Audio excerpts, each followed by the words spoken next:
Այն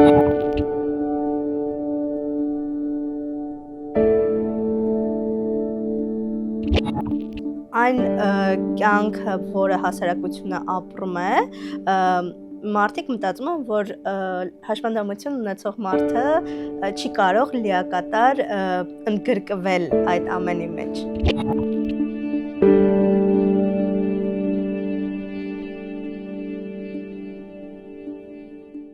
Ես Արմինեն եմ, մասնագիտությամբ հաշվապահ եմ, չնայած, որ իմ մասնագիտությամբ երբևէ չեմ աշխատել։ Ինչի համար չեմ աշխատել, քանի որ շատ կարծրատիպեր կար գործատուների մոտ։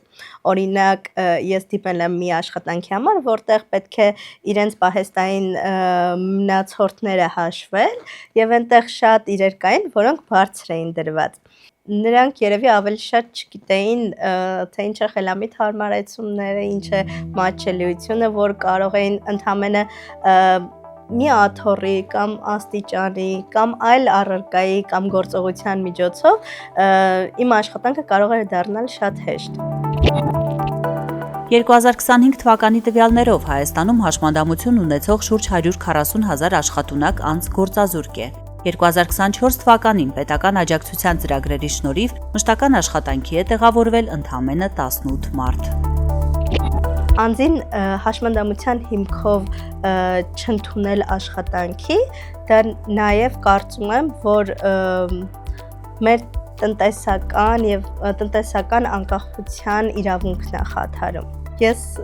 կարողացա գտնել այլ ճանապարհ եւ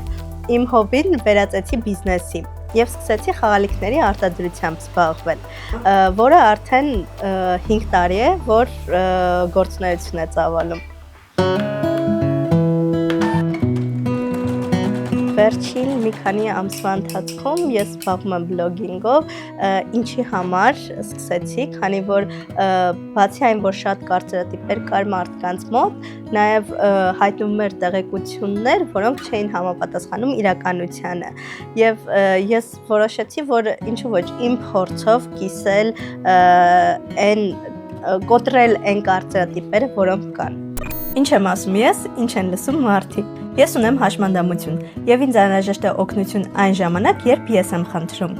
Ես ունեմ հաշմանդամություն եւ ինձ միշտ օգնություն է պետք։ Կյանքը, ապրելու իրավունքը պետք է հավասար լինի, անկախ մեր հաշմանդամությունից։ Ես կարծում եմ, որ խաղաղություն կլինի, երբ որ բոլորիս իրավունքները պաշտպանված լինեն։